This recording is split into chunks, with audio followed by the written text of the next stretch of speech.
Good morning and welcome to this Indiana Education Scholarship Account Program application walkthrough for the Eligible Student and Emancipated Eligible Student application.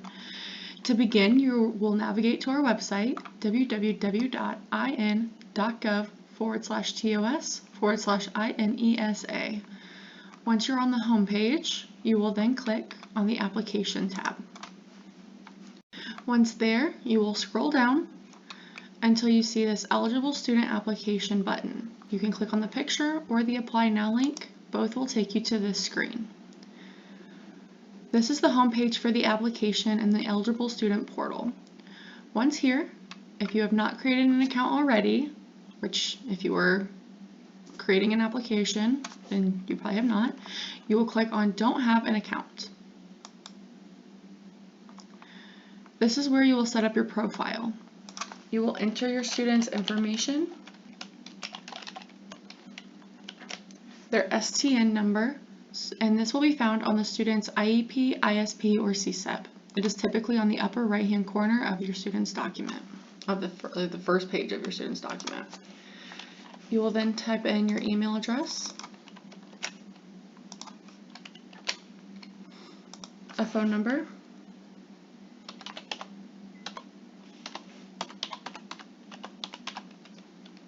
now for this, you will not put dashes. Dashes will pop up an error code, so you will just have your 10-digit number. You will then type in your student's date of birth, and then you will create a 4-digit PIN. This PIN is unique to your application and will then act as your electronic signature at the very end of the application when you sign the parent agreement. You will then attest that you are the parent or guardian of that student, and you will type in your information.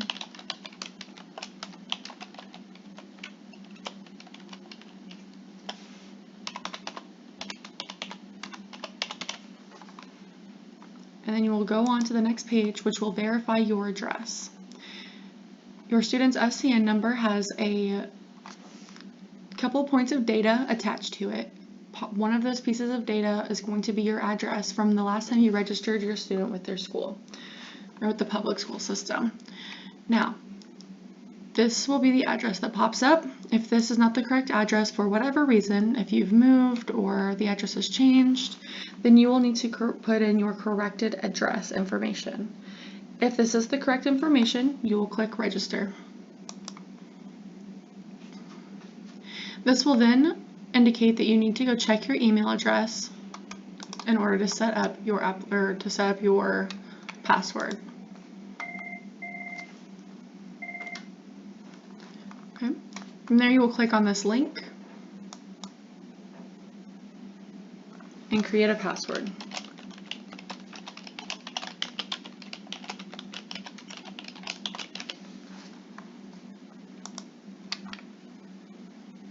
Once you have set up your password, you will now be able to enter the Eligible Student portal. From there, you will click on Intent Application and this new application button. You will then indicate what your relationship is to the student. For this instance, we are going to say that we are the natural parent, which will require that we prove it via a birth certificate. However, if you are the court-appointed guardian, you will need to have a court order. If you're a foster parent, you will need to have papers from your foster care agency indicating that you are the foster care parent for that student. If you are a student watching this and you are an emancipated eligible student, and you click this, you will need to indicate that you have formal emancipation, whether that be through your age at 18 or a court order that proves that you were emancipated prior to being 18 years old. And what next? This is you attesting to the fact that your student is a legal resident of the state of Indiana. If you say no, this will end the application. That is an eligibility requirement, and therefore if you hit no, you will not be able to proceed on. So we're going to hit yes, and then you're going to indicate how you are going to prove that you are that you are a resident in the state of Indiana. For this, we are going to say that we're going to use our W-2 or our pay stub because this document can be used to prove two different eligibility requirements, that resident of Indiana status, as well as the income verification or the income requirement. You, however, do have the opportunity to use your voter registration. You can use things such as a current utility bill, phone bill, your tax return, a bank statement, medical bill, etc., as long as it has a verifiable address on it and it has been issued within the last 60 days. At this time, you will then indicate that your student is between the ages of 5 and 22. Once again, if you click no, that will end the application and you will not be able to continue on. Has the applicant graduated or obtained a certificate of completion? No. Graduation is a terminating event for the program, so therefore any student who has graduated or received, any student that has graduated or obtained a certificate of completion will not be able to apply for the program.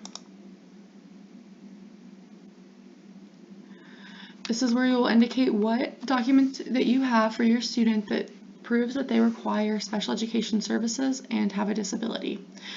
You may either have an IEP, an ISP or a service plan, or a CSEP, a choice special education plan.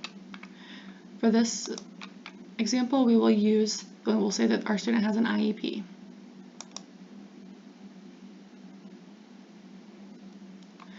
At this time, you will then indicate whether or not your family meets the income requirement, which will then later be proven with other documentation. So at this time, we're going to say yes, because all families who apply must not, or their annual family income may not exceed this 300% of the federal free and reduced lunch income requirement. We will then select the amount of members in our household, with the maximum being 15. We are going to say that we are a family of 4 for this example. This is where you will indicate how your student is currently receiving educational services, or how they are currently enrolled in school. So we will say that our student is in the public school at this time, and we want to use the ESA to send them to a non-public school. Okay. And this is where you will indicate how you will be using, or where your student will be receiving educational services for the upcoming school year, so for the 2022-23 school year, while they are using the ESA, if approved. So for this, we will say that we are going to enroll in a state-accredited non-public school.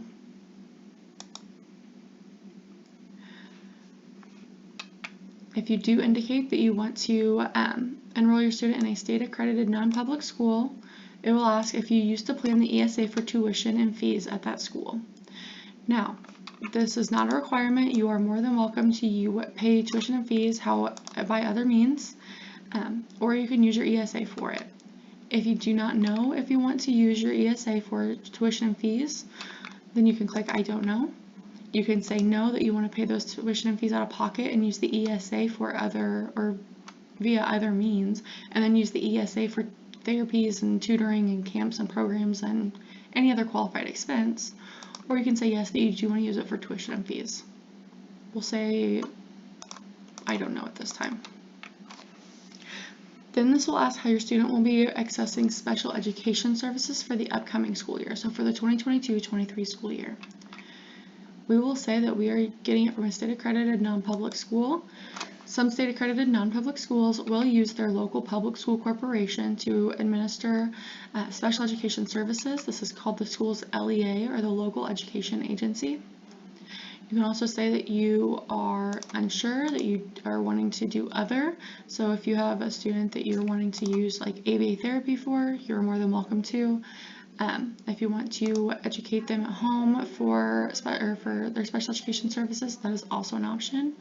In this case, we're going to say the state accredited non-public school.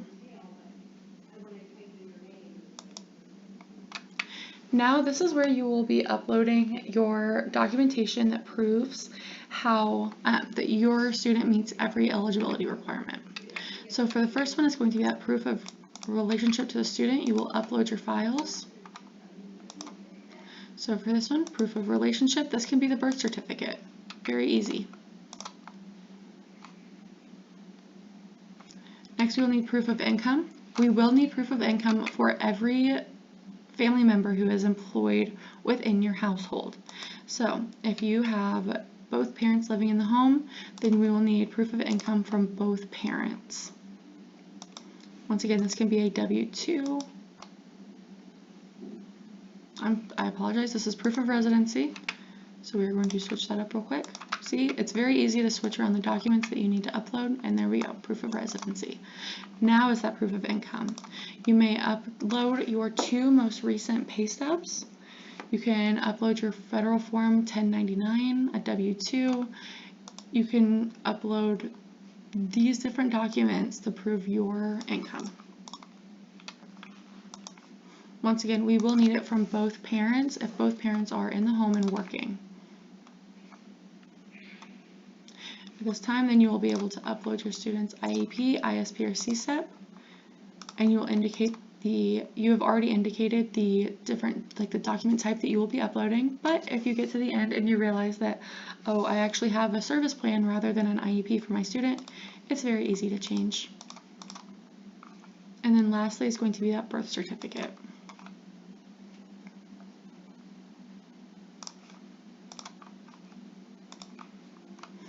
Okay, then you will click next once all of your documents have been uploaded. Once again, you will see here that